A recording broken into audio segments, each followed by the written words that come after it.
Welcome, everyone, to our lecture series here with the Davenant Institute.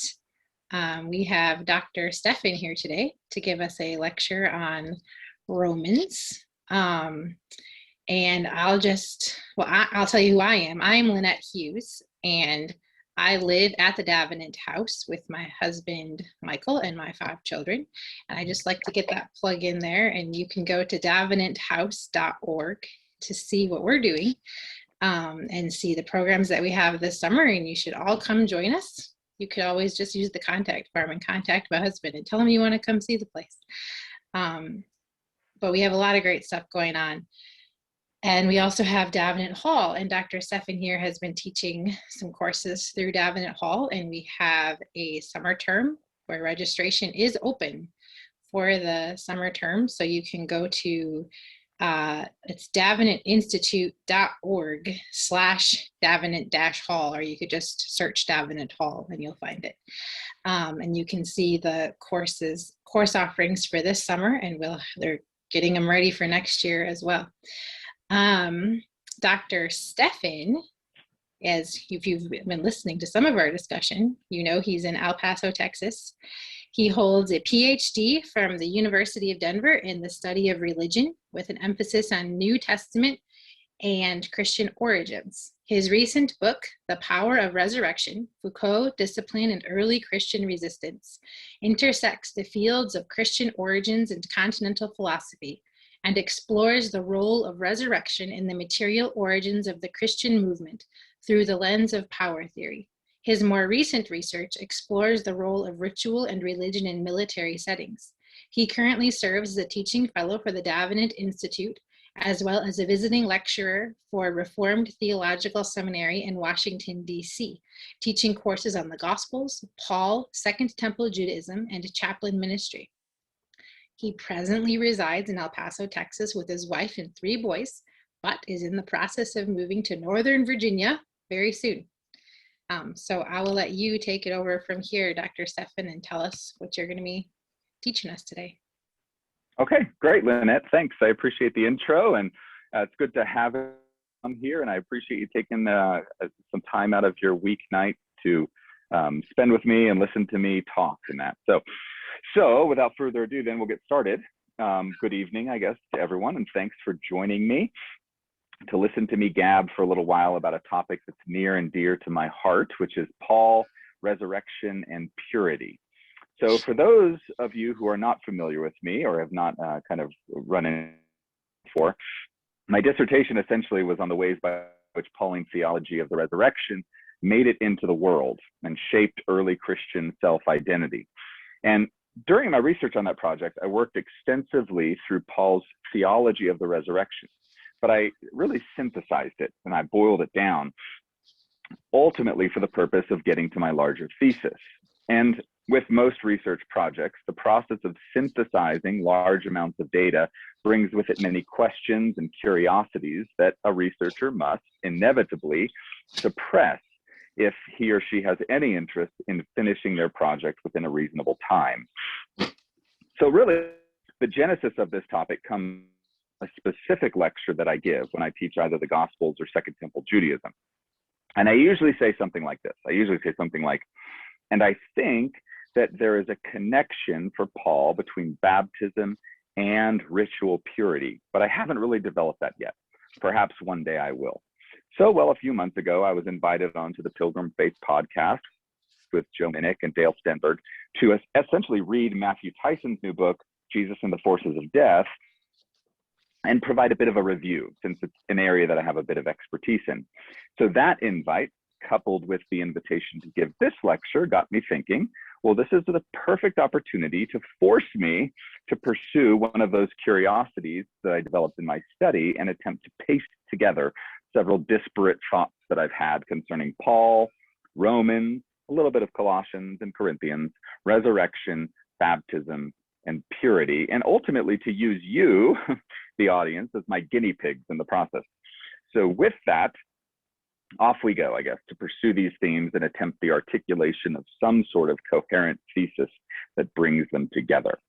So I'll be arguing, in short, that for the Apostle Paul, the idea of baptism is intimately caught up with Jewish concepts of purity, both moral purity and ritual purity, and it is symbolic of God's reordering of creation, which begins through the resurrection of Jesus, the Anointed One, becomes realized in, we might say, incipient fashion through our spiritual resurrection in the present and the promise and hope for physical resurrection in the future.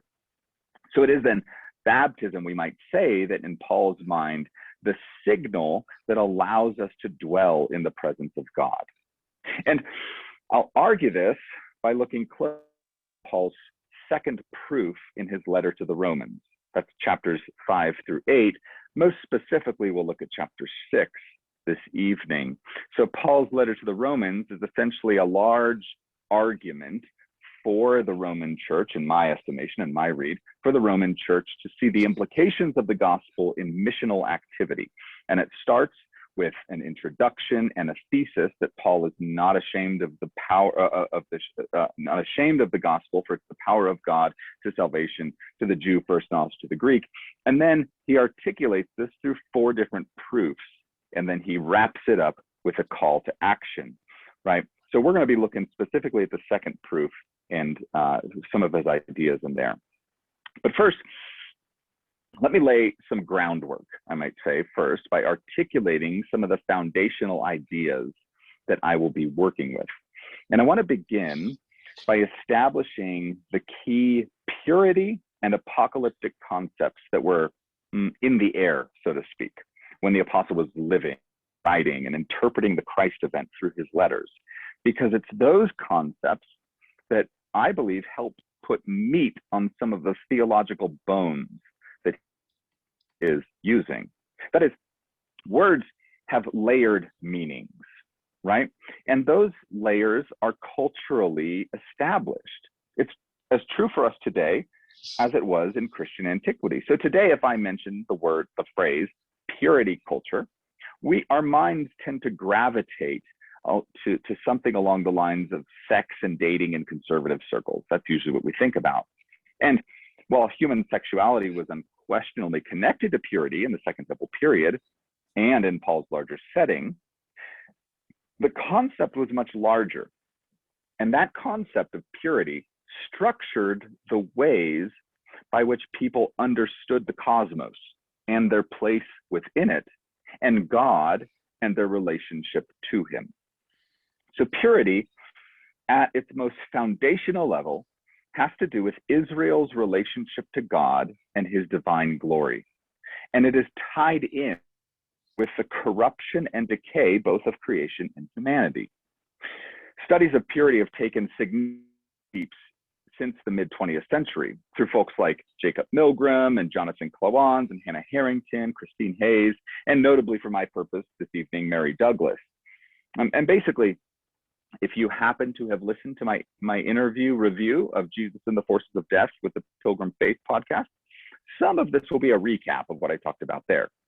But assuming that not everyone did, I think it's important that we gain our bearings a little bit so that my argument makes sense within the milieu of Second Temple Judaism. So beginning in the early 20th century with Adolf Buchler, the question of what pure and impure categories in the Hebrew Bible meant became a serious subject of study. Buchler, studying the category from Leviticus all the way through the Jewish Talmud, made a distinction between what he called Levitical purity on one side and religious purity on the other, noting that the former affects persons and is not concerned with sin, and the latter affects the land of Israel, but is concerned with sin. So the question was asked, essentially, how do these two relate to one another? And ultimately, what's their connection to Israel's self-understanding of who they are and how they relate to God? And so after several other scholars began working through the issue, the conclusion that they came to that is pretty much agreed upon in scholarship on Second Temple Judaism and the Old Testament is that in the Hebrew Bible, and then carrying forward into the Second Temple period, and when I say Second Temple period, if you're not familiar with that phrase, it refers to the rebuilding of the temple in Ezra and Nehemiah. So we start in Ezra and Nehemiah, and that it carries forward through what some folks call the intertestamental period, up until either the destruction of the Jewish temple in 70 AD, or the Bar Kokhba revolt in the 130s. Right, so it's one of those two phrases, one of those two times. That's what we're talking about when we're talking Second Temple period. So again, the conclusion then that was found was that in the Hebrew Bible and carrying into the Second Temple period, there are two real distinctions that structure Israelite life. The first is the profane and the sacred, and the second is the pure and the impure. And this is seen nowhere more clearly than in Leviticus chapter 10, verse 10, where Leviticus says, you, to Israel, you are to distinguish between the sacred and the profane, between the unclean and the clean. So there it is, right? Clear, in black and white, a directive from God. But what in the world does that mean? That's the question I think that the ESV actually in their translation helpfully starts to get at. They say you are to distinguish between the holy and the common, between the unclean and the clean. And so what we have here, in the words of Jonathan Cloans, are two ontological opposites that structure the understanding of Israelite life. First is sacred, that is, things pertain to the holy God in relation to the temple. That is the ontological opposite of the profane or the common, things that have to do with regular everyday life. And the second opposite is the pure, which is logically opposite, the impure. And so if we were to break that down a little bit more, within the category of purity, we have another important distinction that we notice as we carefully read the stipulations and the requirements that are outlined throughout Leviticus and elsewhere in the Hebrew Bible. That is, there is a type of impurity in the Old Testament that is sinful and has to do with breaking God's law. This is seen clearly through three primary sins, which are described as impurities: certain sexual sins in Leviticus 18, idolatry in Leviticus 19 and 20, and bloodshed in Numbers 35. And these three sins serve as kind of a microcosm, and they constitute moral impurity. And one thing we notice in Leviticus 18, verses 24 through 30, is that these sins, what they do is they make the land impure as a consequence. And if the land becomes impure because folks are committing moral impurities, it will result in the land, in the language of Leviticus, vomiting you out, as the Gentile nations were vomited out of the land. So this type of purity, this first type, we call moral purity. It was brought through sin, it was communicated to the land, and it will result in expulsion. The solution to moral purity, or moral impurity rather, in the Hebrew Bible is threefold: either punishment, meaning expulsion, or atonement, sacrifice, or simply abstaining and not participating in those sins, resulting in impurity. In other words, once one is made morally impure, the solution is to go to the temple to be made pure through sacrifice of atonement. And if purity is not obtained in the schema of Leviticus and the Hebrew Bible, that impurity consequently transfers to the land, thus jeopardizing Israel's existence in the land. And why does it jeopardize Israel's existence? Because in the breakdown of Israel's life in the land is more holy than the surrounding nation by virtue of God's presence. And Jerusalem is still more holy than the Judean countryside. And the temple is still more holy than Jerusalem. And the inner sanctuary is the holiest because the glory of God resides there. Hence the danger of moral impurity and the importance, indeed, the dependence on the sacrifice of atonement, because without it, Israel could not reside in the midst of God's holiness, and the divine glory would depart.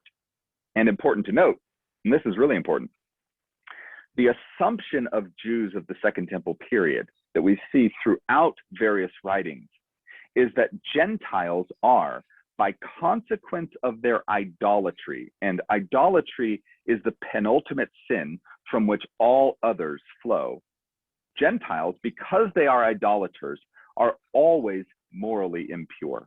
They always carry with them a moral impurity because they are idolaters, right? So that's the first category. But in addition to this form of moral impurity, there's another category. And these are the things you've read perhaps in Leviticus and maybe left scratching your head. I'll read one. When a man has a discharge from his body and his discharge is unclean, and this is the law of his uncleanness for a discharge, whether his body runs with his discharge or his body is blocked up by his discharge, it is his impurity or uncleanness. Every bed on which the one with the discharge lies shall be unclean, and everything on which he sits shall be unclean, and so on and so forth. That's in Leviticus 15, verse 1. It carries over to other categories, such as a woman in her menstrual cycle is also considered impure, and anything she touches becomes impure. Or touching a corpse makes one impure, and anything someone after that touches also becomes impure. Or someone with lepra disease is impure, and everything he or she touches also becomes impure. This description of impurity is not in reference to any sin or any sinful activity, right? So we see this in the case of the menstruating woman. She is not sinning because she's in her menstrual cycle, right? We are not sinning if we bury a corpse. These types of impurity have been labeled by scholars as what they call ritual impurity. And what we notice in this passage of Leviticus is that ritual impurity, unlike moral impurity, is it's contagious. So if I sin morally and I touch someone, they don't by consequence become impure. But in the Levitical schema, if I have an impure discharge and I touch someone, they become impure, right? So ritual impurity is contagious. But secondly, it's part of the regular human existence. It's part of what it means to be a human, right? Third, or C, it's temporary. It's taken off. It's not sinful like moral impurity, and it doesn't transfer to the land unless it does become morally impure if the individual who is ritually impure from maybe touching a corpse, for example, refuses to become pure, refuses to go through the rituals to become pure, at which time that impurity becomes land and temple defiling, like moral impurity, because of the sin associated with refusing to do as God commands. Or in another instance where it becomes problematic and transferable, ritual impurity can contain that same defiling force if someone who is in a state of ritual impurity enters the temple. And in this instance, it can then defile the sancta and jeopardize the presence of God. So the remedy for ritual purity is not the sacrifice of atonement, as with moral impurity. Rather, ritual impurity's remedy is a ceremonial washing. It's a sprinkling, offerings, or bathing, right? So the important thing to understand about ritual impurity and purity as it contrasts and compares with moral is that ritual impurity is natural and impermanent. It's not sinful, and it's concerned with the individual's proximity to the sacredness of God. It's not concerned with the individual's moral standing within the larger system or the larger culture. If you are ritually impure, you cannot go to the temple. If you are morally impure, you must go to the temple in order to gain purity. So in sum, purity concerns the nation of Israel's relationship to God and God's established presence in the land. Because God's spirit of holiness is there, the land is holy, and Jerusalem is more holy, and the temple is more holy, and the inner sancta is the most holy. If an individual sins, and becomes, by consequence, morally impure, he or she must rely on the sacrifice of atonement to remove that impurity. He's not contagious, but if the sacrifice of atonement is not made, then expulsion from the land will result. So as such, we might say that moral impurity is really a case of perhaps national security interest for ancient Israel, and sacrifice was of the highest importance for this purpose. Without the presence of God's glory, the nation was in jeopardy of its own existence and presence in the land. By contrast, ritual impurity defines one's individual proximity to God's glory. If you are ritually impure, you may not enter the temple, or you jeopardize the presence of God. As such, you must bathe before going near the sacred. And in contrast with moral impurity, Gentiles are not considered to be ritually impure. There's no evidence that Gentiles are called ritually impure, but similarly, there's no evidence that Gentiles are ever considered pure because they're not in covenant with God. They don't have the privilege, so to speak, of becoming ritually pure or of coming into the presence of the divine. So to participate in ritual purity is really a privilege of a covenant relationship with God in the Old Testament. So as I've been articulating all of this, you might be thinking, you know, I've not really read of moral or ritual impurity throughout the Old Testament. And this question is exactly what brings about the many distinctions in the Second Temple period. See, the Hebrew Bible is not particularly clear in its delineations of the two. It doesn't say, we're talking about bodily fluids, this is ritual. We're talking about sin, this is moral. It just kind of states them all and calls them all pure or impure and gives different remedies for each. So as such, what happened was that thinkers and groups from the Second Temple period had to kind of figure it out, so to speak. They had to kind of make the distinctions on their own, which led to several different schools of interpretation. There were some, like the Qumranites, the full Dead Sea Scroll community, who conflated the two. The moral and the ritual sense were both the same. They had the same consequence and the same requirement. And because of that conflation, the Dead Sea Scroll community, the Qumranites, saw themselves as a temporary temple. They were sort of a stand-in for the temple because the temple was impure in Jerusalem. That's why they left Jerusalem and went out into the wilderness to stay distinct from the rest of Jews in the period. Other groups, like Philo, for example, he spiritualized ritual purity to be merely a symbol of moral impurity. And others, like the rabbinic tradition, which derives from the Pharisees and came after the writings of the New Testament, well, they demarcated the two so much and put them in different categories that ritual needed bathing and moral needed sacrifice, but the two never really met, right? And we know that this was a very important way of understanding life. And we know this from the mere proliferation of archaeological evidence of what we call mikvaot. These were like purification tubs that we found throughout the Judean region, especially in Jerusalem, so that when people went to Jerusalem for festivals, they had opportunities to become ritually pure. It's clear evidence, right, that the concerns of purity were real and they were prominent, and they structured the time in which Jesus lived and in which Paul wrote. In other words, we might say, talking about purity in antiquity is akin to talking about health and fitness today. We all sort of buy into the system, so to speak, and it structures the way we see life.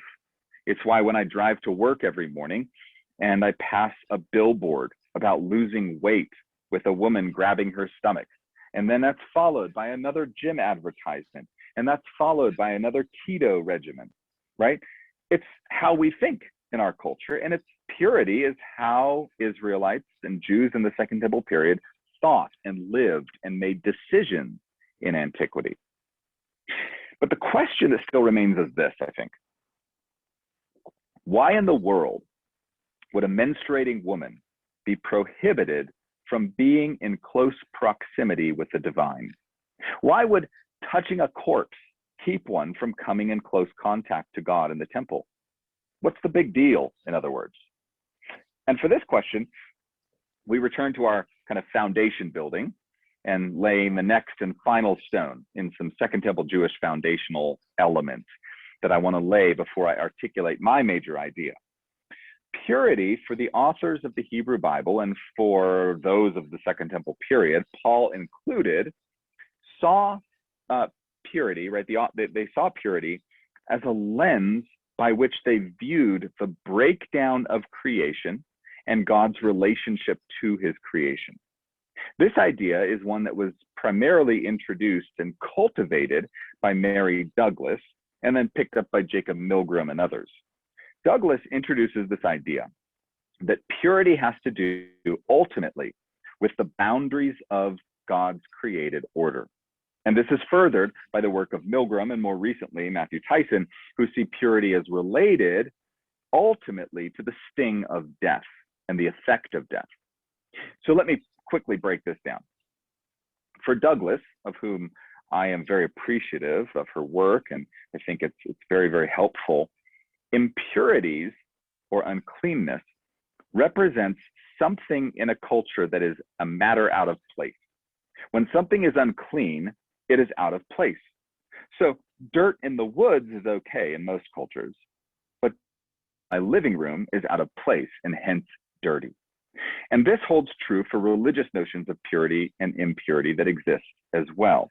We have matters in our own culture, we might say, that are impure and out of place, and thus we label them as unclean, or in our own modern schema, I would say we label them as contagious, but that's another topic for another day. When we think of the Israelite perspective of the world and the Hebrew Bible's articulation of purity, Douglas argues, and I think she's right on this, that things that are impure are inherently connected to the boundaries of creation as described in Genesis 1, the various realms of creation.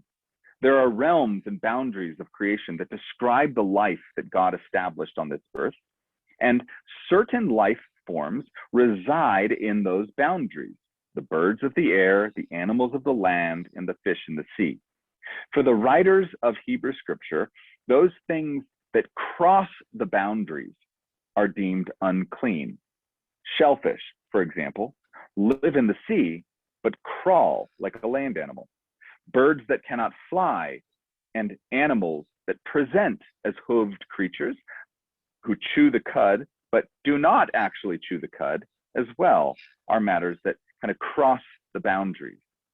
This is why also the mixing of linen products and sewing is a problem for purity, as it demonstrates the crossing of boundaries, or boiling a kid in its mother's milk, because ritual impurity, according to Douglas, is about crossing boundaries. But similarly, when we come to the human body, when a matter that is supposed to be inside the containment of the body comes outside that body, blood, semen, and death, it becomes a matter out of place that creates impurity. And so to build off of Milgrom and Tyson's work, and Douglas's, the penultimate example of this is the role of death. Ritual impurity is ultimately about the power of death that results from the brokenness of creation. So when bodily fluids seep outside the human enclosure, it's a symbol of death, of life leaving the body. And when boundaries of creation are broken, it's a symbol of the fall. And most importantly, when the corpse of an individual is handled, it creates the deepest sense of impurity in the Old Testament, because death itself is encountered. So for Milgrom, death is the thing that links moral and ritual impurity. Both are connected with death, which proceeds from the sin and the brokenness of creation. And how is this ultimately connected to the holiness and the goodness of God? Well, this is seen in the temple system and the structure. The temple was, for Israelites in ancient Judaism and Jews in the Second Temple period, the space within which the glory of God dwelt. It was, in the words of Jonathan Cloans, the fulcrum of ancient Jewish religion and thought. And as he argues, compellingly in my estimation, the earthly temple that we had in Jerusalem served as a symbol of the perfected cosmos and corresponds then to the heavenly temple in which God dwells and emanates his glory to the earthly temple. We see this idea brought out in the writer to the Hebrews as well. That is, the temple and the things that all go on in the temple represent God's perfected cosmos. And this is seen in many Second Temple Jewish writers as well, such as Josephus and Philo and the rabbinic literature also. So the temple, as ministered by priests in the land, corresponds as a shadow to the heavenly temple ministered by angels. The problem was creation was fallen and corrupt, and importantly, it was broken through the fall. This then led to the need in the minds of many Second Temple Jews for a strict maintenance of purity boundaries as a symbolic means of acknowledging broken creation and ultimately of acknowledging the power and lordship of death, which was infused throughout the cosmos and would eventually confront all people. Okay, so now that I have these kind of foundational stones laid, I think we can finally get to Paul and what I think he's doing with these categories and how they should shape our understanding of both baptism and resurrection, and perhaps the Lord's Supper as well, which I'll kind of talk to a little bit. So Paul works and he writes within the framework of a Second Temple Jew, an apocalyptic Jew, I think, as I would argue. And this is not strange or odd, it's rather part of the milieu he finds himself in. Here's the general thrust of what I mean by that. For Paul, creation was corrupted by the fall. And as such, God has revealed his wrath, but has also promised to reveal his redemption of this fallen cosmos. In Romans 1, verse 18, for example, Paul says that God's wrath is presently being actively revealed through the corruption of creation and society. And he uses apocalyptic language to describe this. In other words, when you read Romans chapter 1, Paul uses the present tense. He uses the active sense of God's wrath presently being revealed, and we see this as societies corrupt and as they destroy themselves, right? So for Paul, the apocalyptist, we might say, God has broken into this fallen cosmos through the incarnation of the Son, and in a sense, sort of penetrated or invaded enemy territory to do some behind enemy lines work in the Christ event. And Romans 1:17 shows that through that, he has revealed, again, it's apocalyptic language, he has apocalypsed righteousness and justice through his incarnation into this world. And then in the resurrection, God has declared the enemy's final weapon to be defunct. And he ascended into the heavens to be placed at the right hand of authority. And now we wait for him to return with a total force to kind of finish that attack he began 2,000 years ago. So now as we move into Romans, the second proof of Romans, I want to move then directly into Romans 5 before we get to Romans 6. And the reason for this decision is because Romans 5 kind of his second proof, his second evidence of his letter. And Romans 5 through 8 is what we might say, it is the cosmic or the apocalyptic proof for his main purpose. And Paul's main purpose in Romans is that he's not ashamed of the gospel, which is the power of God to salvation to all who believe, to the Jew first and also to the Gentiles. And this reality has intimate and important consequences on the missional activities of the church. For in the gospel, Paul says, God's justice and righteousness is revealed. And so then when he gets to the second proof, 5 to 8, after he's shown God's impartiality and wrath and justice, he begins to demonstrate how God, through the Christ event, has in essence penetrated the fallen cosmos to begin the act of recreation and renewal. And he lays this foundation in the second half of chapter 5. The first half, transitionary move. He sets up really two domains with two new rulers. One, the present age, which is established by Adam and his sin, ruled by death as a slave master. And the other is established by the second Adam, by Christ, ruled by righteousness and justice, leading to eternal life. And he begins chapter 6 with a rhetorical question about God's grace. Should we continue in sin that grace may abound? It's a means of getting you really, to think about how you ought to act if you live under the dominion, the rule of Christ. And it is with this question that Paul thrusts into the language of baptism.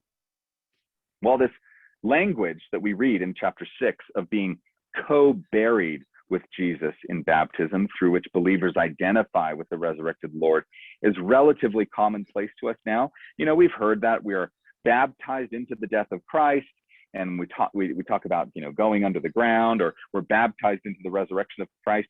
It's pretty commonplace to us now. We've heard it brought up in all sorts of contexts, most commonly, I think, debates about the modes of baptism.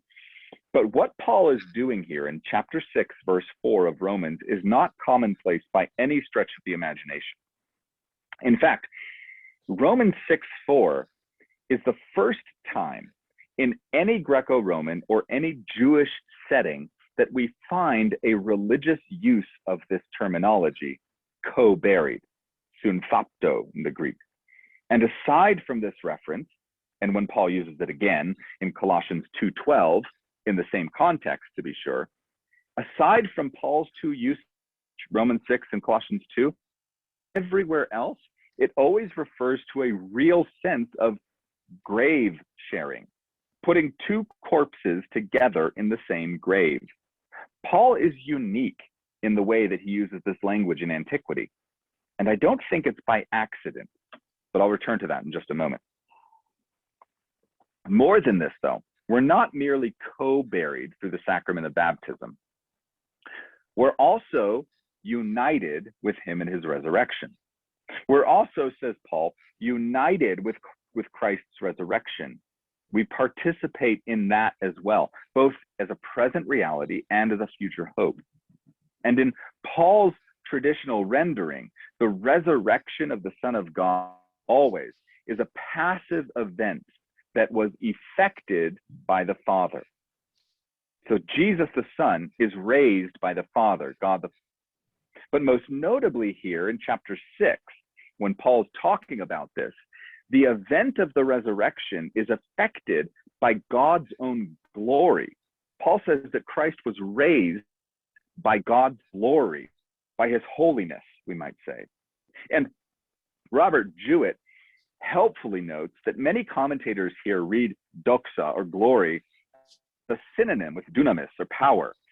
The distinctive wording employed, as Otto Michel has demonstrated, suggests it is the glory of the Father who alone creates life and who brings the corpse back to life, to a full life, in a way different than ever seen, is what's on display here. This was a resuscitation, as we see in Lazarus, for example, or as we see in Elisha and the Shunammite son, where the individual was brought back to life to eventually die again.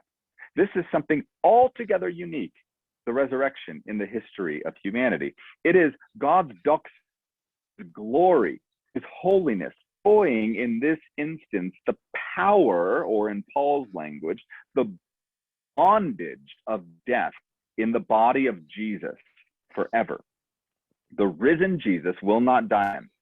And Paul emphasizes that point in verse 9. Death, said Paul, has no longer has dominion over him. Now, I want to pay attention momentarily to what the result of this baptism into the death and resurrection of Jesus is. You see, baptism is actually not the point of this passage. It's a side note. And we know that because Paul will continue talking about being dead to sin and then risen with Christ in the passage, independent of the act of baptism. The point of the passage, union with Christ is supposed to effect in our lives. And we see it in verse 12. He says, let not therefore reign your mortal body. For Paul, sin is an entity that permeates the human body, the soma. And this idea is found elsewhere in his corpus, no pun intended. Romans 1:24. Therefore God gave the lusts of their hearts to the dishonoring of their body among themselves. And again in 1 Corinthians chapter 6, verse 16 through 20, where we see sin affecting the body. It permeates it as a sin in the ways that we have previously talked about ritual impurity. It's a thing, an entity that is a contagion to the person and is transmissible to others. Now, one prominent scholar of purity in antiquity, Christine Hayes, in fact, makes the strong claim that what Paul does is he attributes to moral impurity a power of contagion that is normally characteristic only of ritual impurity.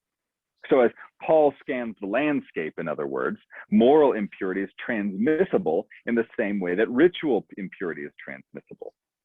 And a number of other scholars have puzzled over this use of purity language in Paul and its connection to baptism. Jonathan Cloans them. Why is it the case? This is the question. Why is it the case that Paul is constantly concerned with moral purity, and he uses the language of moral purity throughout his letters, but has virtually no concern with ritual purity? He doesn't tell anyone to ritually bathe. There's no mention of how it relates to the Christian at all, really. This is indeed a very curious question, given the heavy emphasis on ritual purity conversations throughout the Second Temple Jewish milieu. The Pharisees talk about it, the Qumranites talk about it, the later rabbinic treatises are concerned about it, and even Jesus and the Gospels talk about it. But Paul is really silent when the question comes down to how one handles bodily discharge, leprosy, and corpses. Why is such a topic found in the styluses of virtually every other Second Temple Jewish thinker, virtually absent in Paul? I think, and here's a major proposal, that it comes down to this basic concept that he articulates in Romans chapter 6, verses 1 through 4, and echoed in Colossians chapter 2, verse 12. Jacob Milgram and most recently Matthew Tyson have demonstrated that ritual impurity, as I mentioned, is about the ways by which it permeates the broken world and affects the various boundaries of that God established at the beginning. All categories of ritual impurity are about broken boundaries and the path toward death, whether it's losing life, blood, looking like a corpse through lepra, or being dead in a corpse. And moral impurity has to do with the source of that death, sin. Former keeps us away from the glory of the life-giving and creating God. One cannot enter the temple precincts in a state of ritual impurity, whereas the latter forces us to approach God in repentance and for forgiveness through sacrifice. Importantly, throughout the gospel narratives, in almost each account, Jesus' narrative progression moves him throughout the Judean and Galilean countryside, encountering forms of ritual impurity at every turn. Impure spirits, the lepra, the folks with impure discharges, and as Matthew Tyson has demonstrated, the encounters that Jesus has with the forces of death, which should put Jesus in a state of impurity by encountering this impurity, in fact, don't make him impure. They are in fact destroyed by Jesus.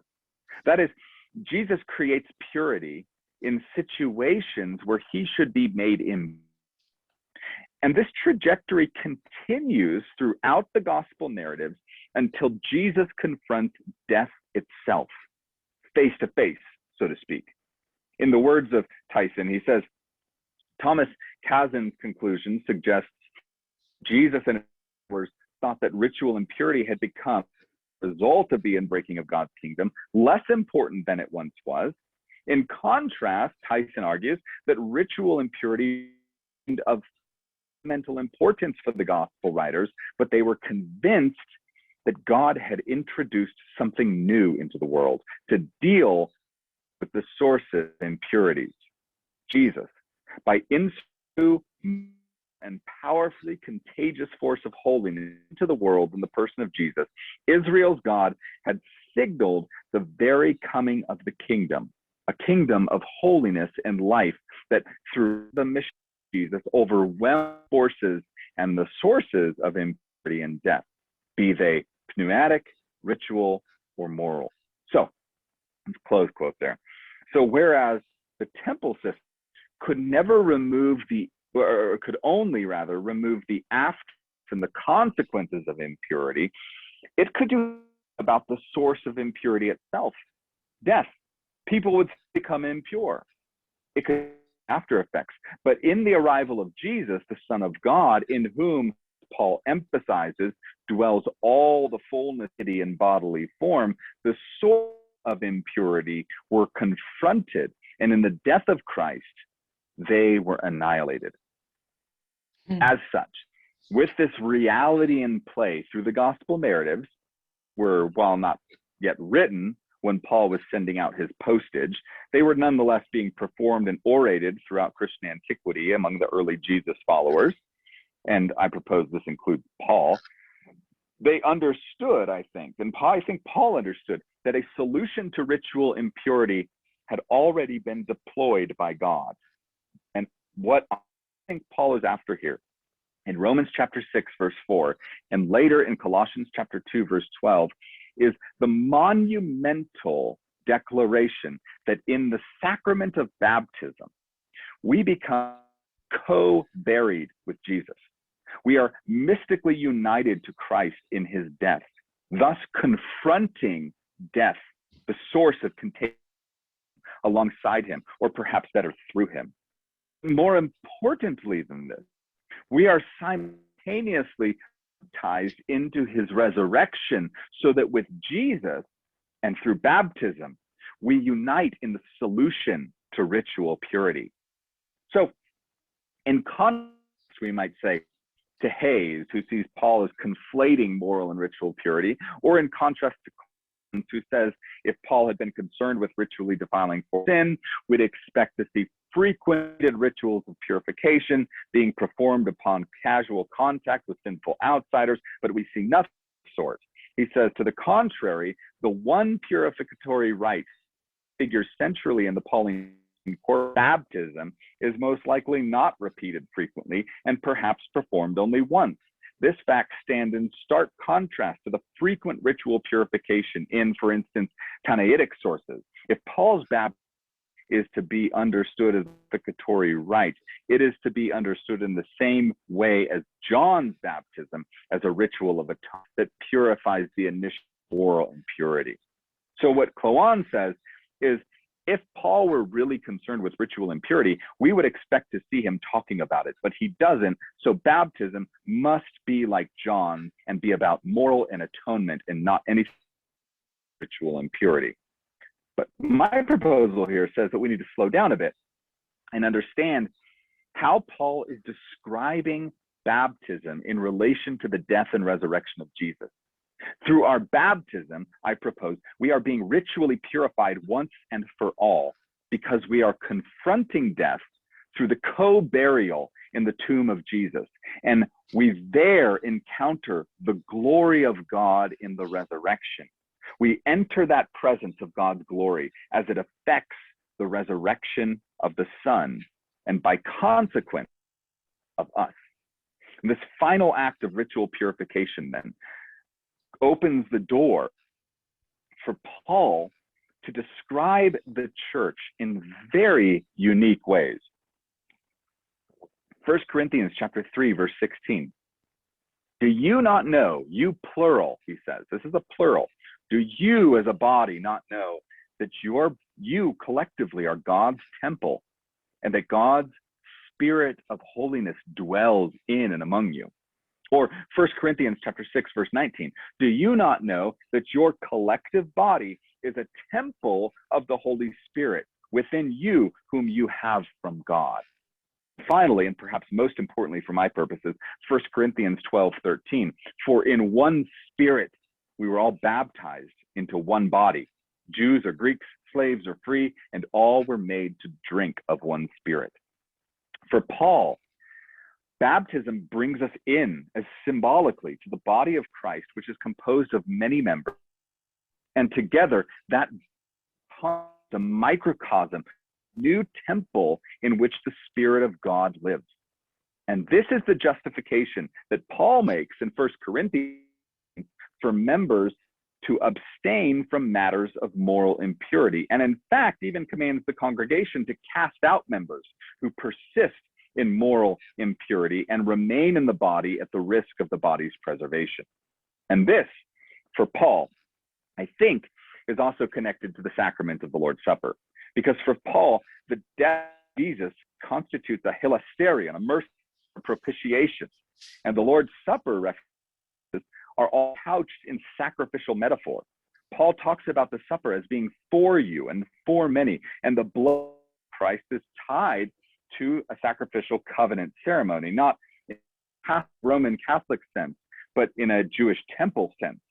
And this is a point that's also seen in the Didache, where through the partaking of the Lord's Supper, God's Spirit tabernacles in the hearts of believers. As Cloans concludes, perhaps Paul's use of metaphor is not a rejection of the temple, but a borrowing from the language of the temple cult. Or, as I might develop a little further, perhaps in the Lord's Supper, Paul sees the answer to moral impurity, so that we are secure and confident in Christ. That is how we have peace with God, not in fear of expulsion. Just as in the sacrament of baptism, I think he sees an answer to ritual. A purifying washing brings us into close proximity with the Spirit of holiness, in which we become the temple of the living God. In the same way that ritual impurity jeopardized the presence of God's holiness in the temple, it is baptism and co-burial, co-resurrection, the confrontation and destruction of the sources of death that allows for the creation of a new temple composed of many members in which God's holiness dwells in his Spirit. And just as ritual purity was not a privilege of Gentiles outside the kingdom, as they were not called to be in covenant with God, who is baptism a privilege only for believers who are initiated into the temple and brought into proximity with the Spirit of holiness. Similarly, in the way that moral purity was an expectation of all Israelites, and constant impurity without sacrifice would transfer to the land and lead to the expulsion of the nation from the land, so too are those members of the body, as in 1 Corinthians, who persist in unrepentant moral impurity to be expelled to save the body. And as it was the expectation that the Gentiles, the nations, were always morally impure by virtue of their idolatry, so too for Paul are those outside the kingdom experiencing the wrath of God for the image of the Creator, for the image of the creature. Their lives of moral impurity flows from this in Romans chapter 1, verse 23 and following. Okay, so now that I've laid the foundations from Second Temple Judaism and articulated my proposal on how Paul understands and employs the categories of purity in relation to baptism and the resurrection, the remaining question is the last bit in my subtitle of this lecture, or what are the consequences, also Paul, of this new reality of purification in God's presence? Recall 2 points I made earlier. First, the temple of God was a microcosm of the cosmos. It was adorned throughout with images resembling the Garden of Eden. Meredith Kline makes this point well in some of his writings, and we see it especially in Ezekiel 47. And Cloans points out that this is exactly how it was interpreted in the Second Temple period as well, through authors like Philo and Josephus.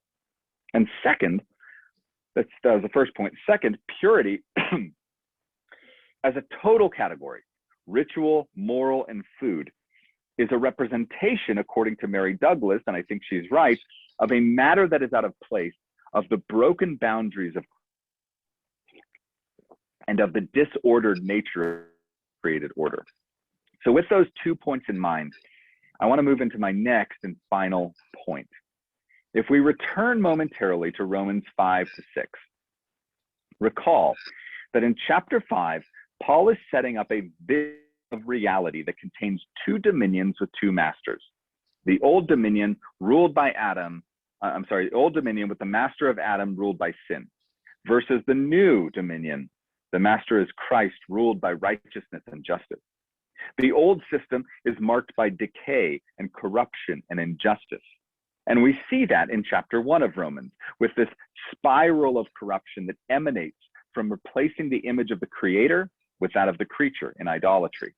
And we see that as well as Paul develops the second proof in his letter to the Romans.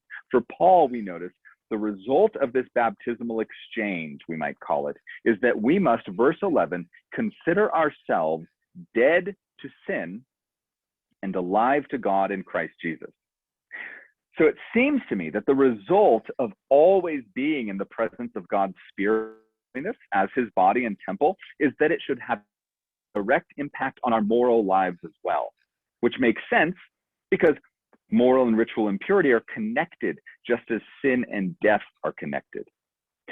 And this, I think, is why it's so obvious to Paul that living under grace should lead to a life of sin. Because ritual impurity was dealt with through God's grace, we are able to be in the presence of the living God. And because of that privilege, we should shun moral impurity and present our members, not verse 19, as slaves to impurity and lawlessness, anomia, but rather slaves to justice, righteousness, dikaiosune. That defines what God is doing in the world through the resurrection of the Son.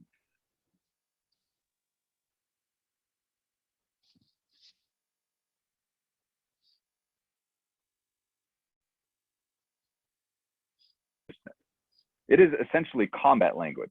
In the words of Robert Jewett, believers are to view themselves not as helpless tools of evil powers, but of weapons in the hands of a living God. Instruments is a bad translation here, hopla. It's translated weapon or armor when everywhere else in the New Testament, but it's instrument. And as Jewett notes, Paul to use our members, our bodies, as weapons of righteousness now. It's language with martial implications, which for anyone who's ever been in combat, that is a risky endeavor, but a bold one that must be taken. Again, turning to Jewett near the end of chapter 6, to be a slave of righteousness is to use one's human energies for the sake of the new creation, the body of Christ in which the new age is being embodied in the world. The new form of community created and sustained by the crucified one is the location where most of this energy is to be expended. The mission of and its members then, by virtue of their proximity to the holiness of God and the creation of the new temple through the resurrection of Christ and our co-resurrection, is to live for the new creation that God began through his apocalyptic inbreaking into this world, confronting the forces of death and bringing us into proximity with his holiness. And this has immediate consequences in the lives of God's church, which becomes, in a sense, an army of righteousness, pushing back against the effects of the fall and injustice, and was demonstrated by Jesus throughout the narratives. And this point becomes especially clear as Paul comes to the conclusion of his second proof of Romans in chapter 8, verse 11. If the spirit of him who raised Jesus, we're called the glory of God, dwells in you, he who raised Christ Jesus from the dead will also give life to your mortal bodies through his spirit who dwells in you. And this act of co-burial, co-resurrection is what signals to us that we are adopted children of God who call God Father. And by virtue of our adoption, we are made heirs of the new creation with Christ, which he has begun by breaking into the fallen cosmos in human flesh, which brings us to the pinnacle of his proof. And I'll close with verses 18 through 20. Read it in its entirety, because I think it pastes everything together that I've been arguing thus far. He says, "For I consider that the sufferings of this present time are not worth comparing with the glory that is to be revealed in us. For the creation waits in eager longing for the revealing of the children of God. For the creation was subjected to futility, not willingly, but because of him who subjected it, in hope that the creation itself will be set free from bondage to corruption and obtain the freedom of the glory of the children of God. For we know that the whole creation has been growing together in the childbirth until now. And not only the creation, but we ourselves who have the first fruits of the Spirit groan inwardly as we await eagerly for adoption as sons, the redemption of our bodies. For in this we were saved. Now, seen is not hope, for who hopes sees, but if we hope for what we do not see, we wait for it with patience. By my estimation, the brokenness of creation, which was realized and physically experienced through the system of impurity in the Mosaic administration, was answered by Jesus when he confronted the forces of death and death itself. And by our purifying baptism, we are co-buried, co-resurrected, and made co-heirs. And this, says Paul, is what the broken and groaning creation was waiting all along. It was waiting for you, right? It was waiting for the children of God to be revealed and to use your members as weapons of righteousness and justice so that the creation might be set free from corruption and obtain the freedom of the glory of the children of God. So in the end, while it appears to be an oddity that Paul ignores questions of ritual and purity, I think it is due to the fact that he sees in the burial and resurrection of Christ the solution to the system of ritual impurity. Ultimately, our co-burial and resurrection through baptism becomes our freedom from the brokenness of creation, our entrance symbolically, right, as a symbol of our faith. Faith is what justifies our entrance into the presence of the divine and our enlistment into God, we might army of righteousness and justice, to continue the apocalyptic work that God began by becoming a man in this fallen world, confronting brokenness and impurity all along the way and destroying its source. As such, kingdom life and baptized life should be a life that glorifies the Creator and directly confronts the brokenness of creation through the grace that we have received. So that's what I have for you tonight. I want for your time and attention this evening, and hopefully this small little lecture was able to allow you to envision the role and the purpose and the implications of baptism and the work of Jesus. And I know now there's an opportunity for kind of a Q&A, so I'll turn it over to Lynette. Thank you so much. That was so great. So yeah, now is a time for questions and answers. Hopefully answers. So you should see a Q&A button on your screen, and that's the best way to ask a question. You can just type a question in there, and then we will be able to see it. There's a chat as well, but it's easier if you use the Q&A section. Nobody has asked any questions yet. So we'll just wait. I was super fascinated by that quite a lot. Kind of blew my mind. I don't have any questions to articulate because I'm just thinking about all of the things that you said. But well, hopefully I answered everything and no one has any questions at all. Probably not. Here's a question. How does this topic relate to the atonement language? Yeah, that's a great question, Stuart. I would say. Let me read it quick. Let me read it quick okay. so that it'll be there for everybody. How does this topic relate to the atonement language of either both propitiation or expiation in the Old Testament or New Testament?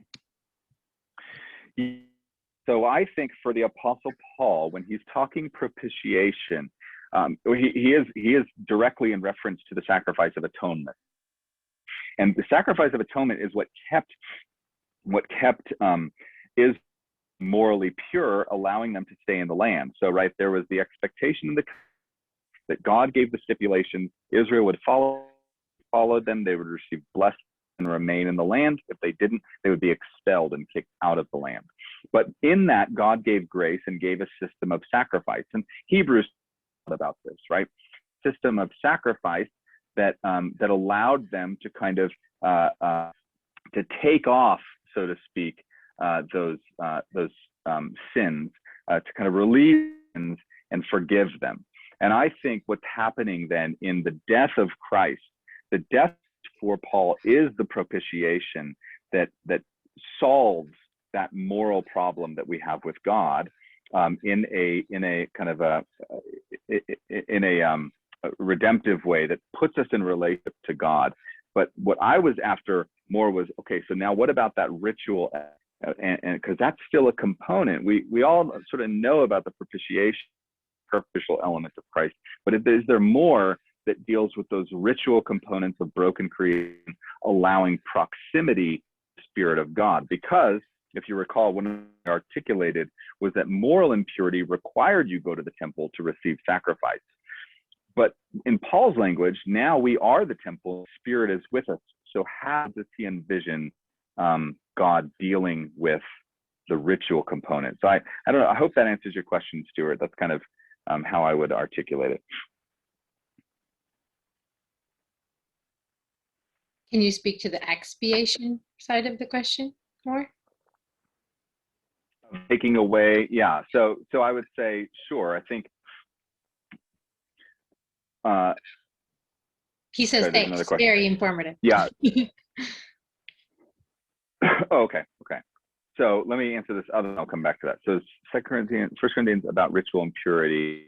Let me look that up real quickly, what you're talking about. I'll read the question here. So my windows are going crazy. Is 1 Corinthians 7:14 about ritual impurity? If not, what's going on in that verse?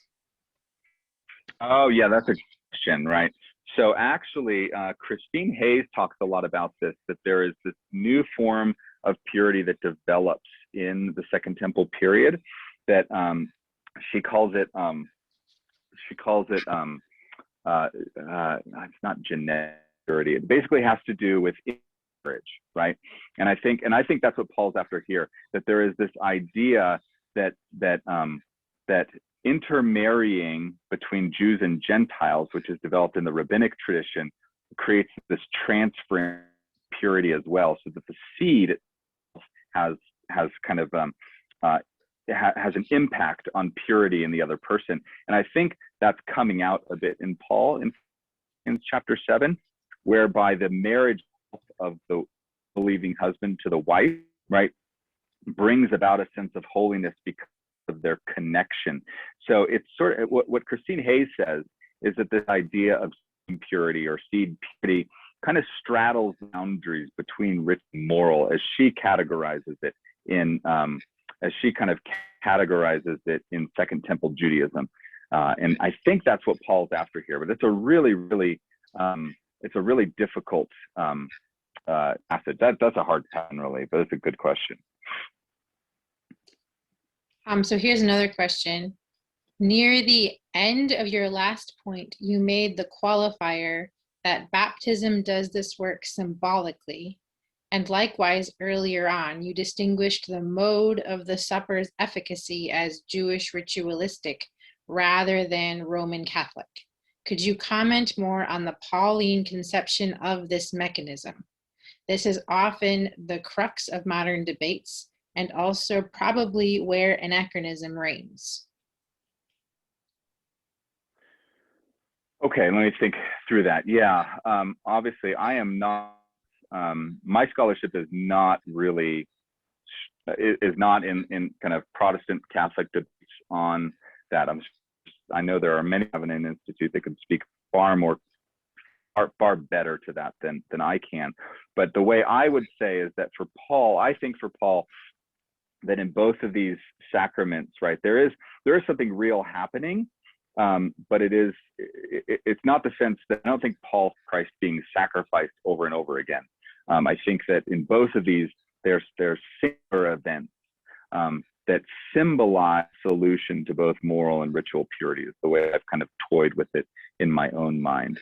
So I don't know if that's helpful or not, but that's kind of how I have worked it out in my own understanding.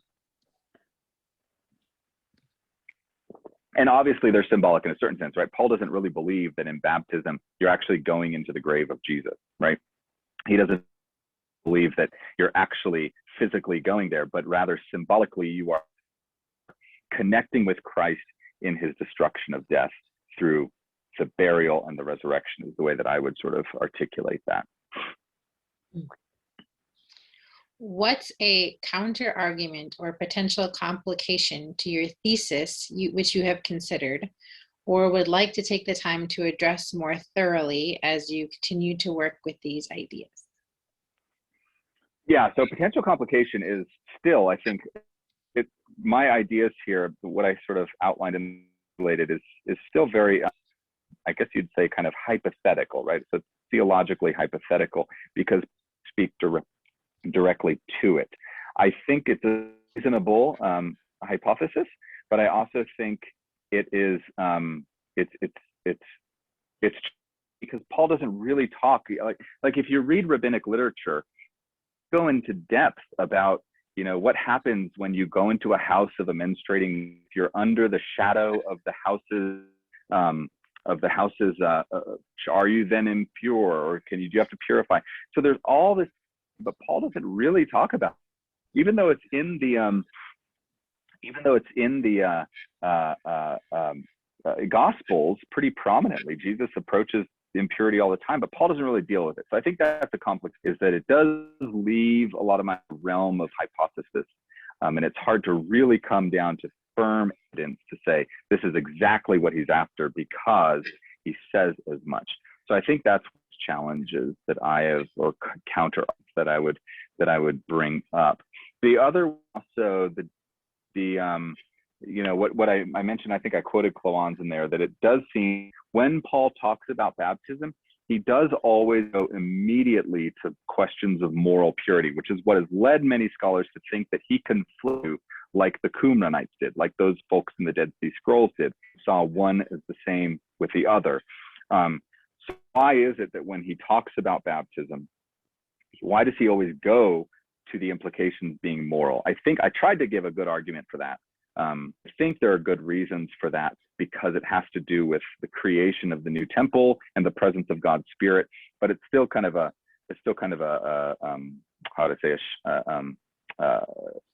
curiosity of mine.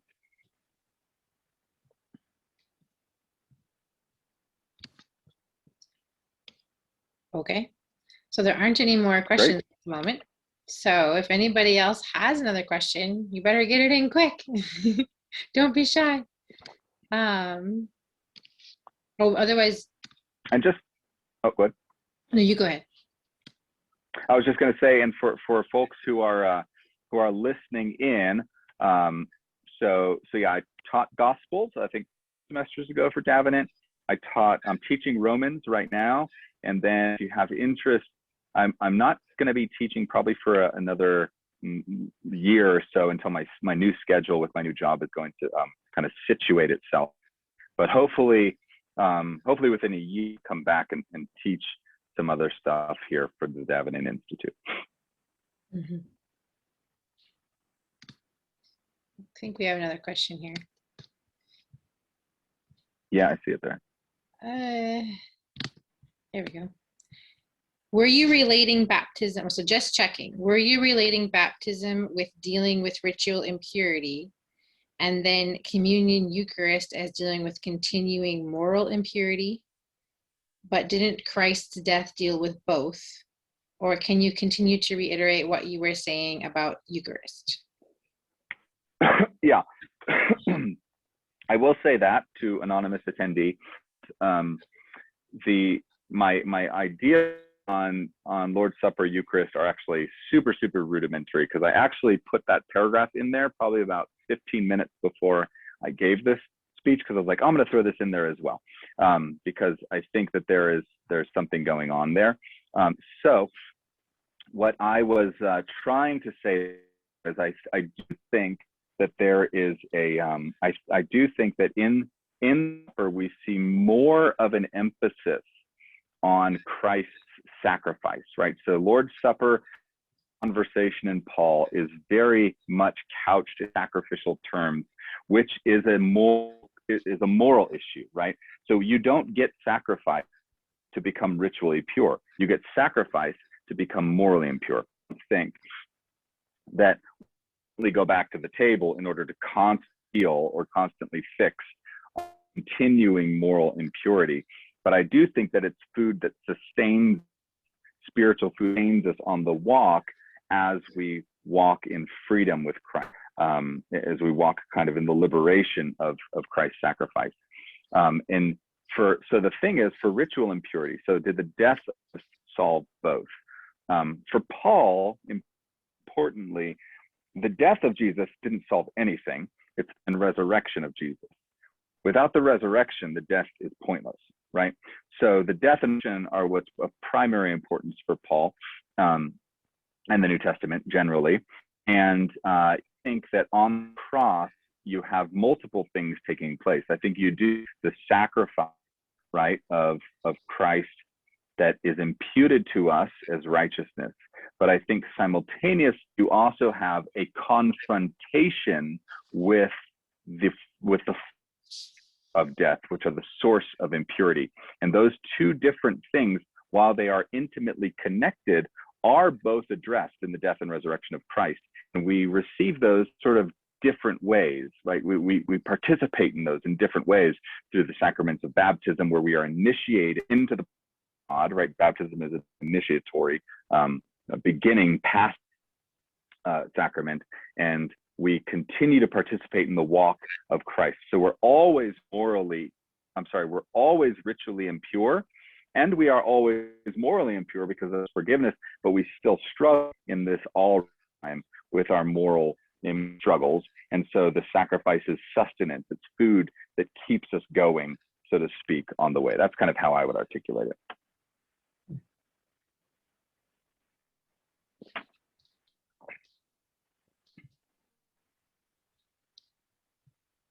Okay. I don't think we have any more questions. So, okay. Thank you very much. I did find that very fascinating.